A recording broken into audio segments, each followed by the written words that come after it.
Season 3 has finally arrived, and I hope you all enjoy it. With it comes a huge number of changes and complete rebalancing of vehicles and gadgets. Honestly, it doesn't feel as balanced as I expected. Some gadgets just aren't fun to use anymore. And in this video, I'll go over all Season 3 changes to gadgets and mines. I'll also share some interesting things I discovered while testing. Let's start with a general change to gadgets like the EOD Bot, the Recon Drone and portable mortars. They now only begin resupplying once the deployed gadget has been destroyed. So you can no longer deploy these gadgets one after another immediately after they are destroyed. Overall, I don't think this change is critically bad. It just means we can't spam gadgets back to back anymore. Portable mortars. Since portable mortars are basically used in breakthrough mode, you now need to remember to destroy them when changing positions, because they cannot be reassembled. Mortars are basically unchanged, and their supply time is still 18 seconds when using the fire support training path, which is essential if you play mortars. The patch notes also mention that shot dispersion is no longer perfectly accurate at maximum range, but becomes much more accurate at shorter range when fully zeroed. To be frank, I always thought that fully zeroed meant the bars on the reticle had to be completely filled, but it turns out that it has nothing to do with it. It's actually tied to the cooldown between shots.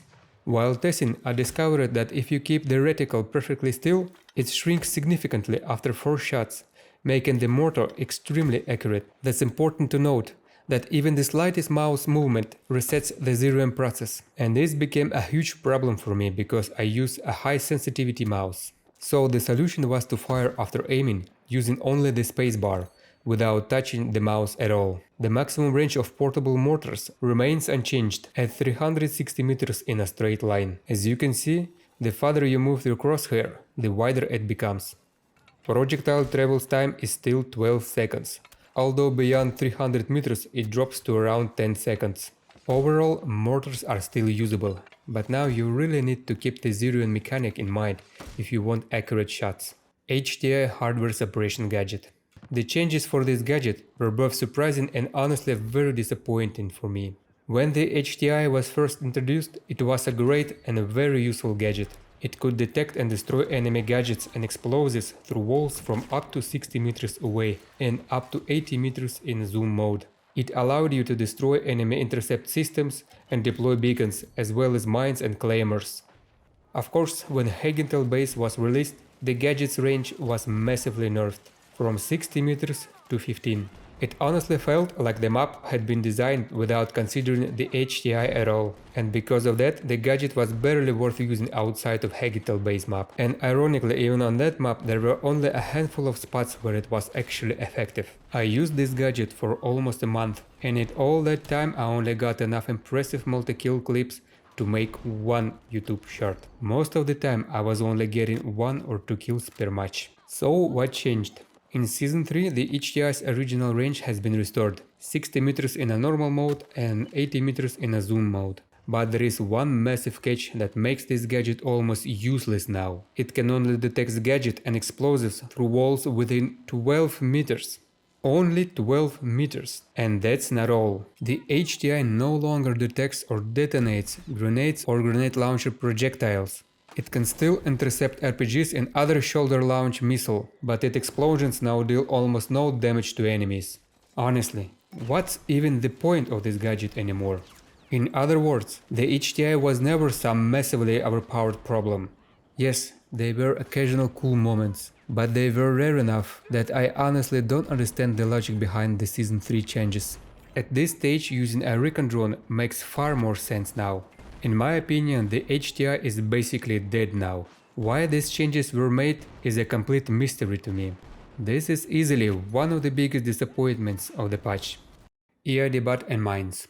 Speaking of disappointments, the EOD Bot was also heavily nerfed. Some of these changes are understandable, others absolutely are not. Let's start with the red zone changes. The bot can no longer stay in the red zone indefinitely.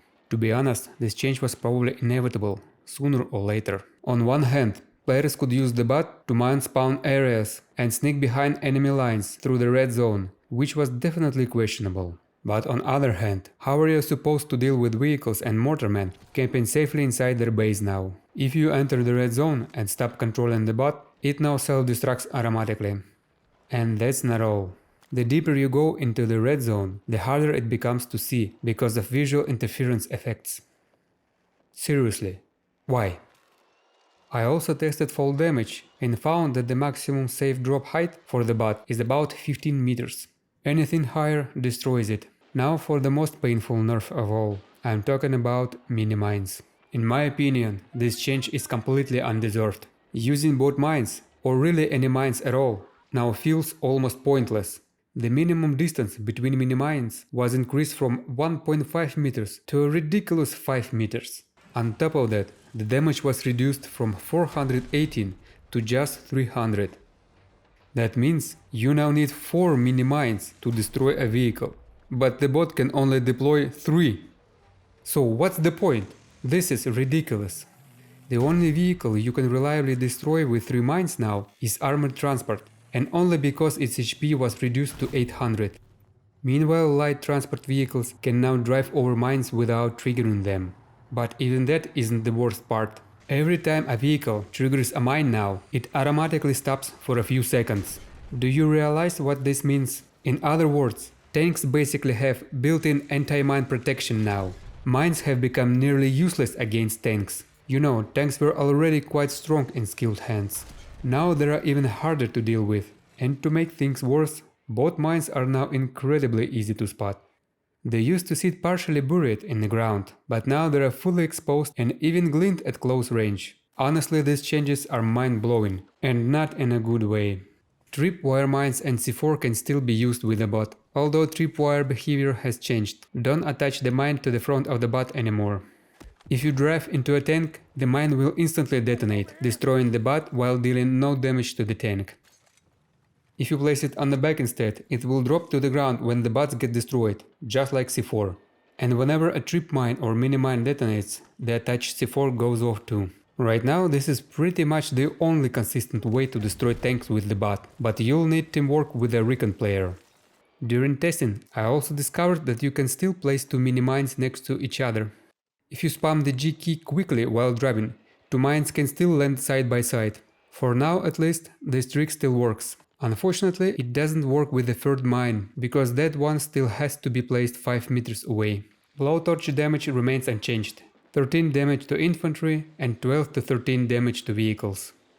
Next, I decided to run a few tests inside the red zone. You can no longer place mines in the red zone manually or with a bot. However, there is still a way to deliver C4 and tripwire mine into the red zone, but only within a 9-second window. Because once the bot is destroyed, the C4 and tripwire mine falls to the ground, even in the red zone. Just remember that C4 disappears when the Recon dies.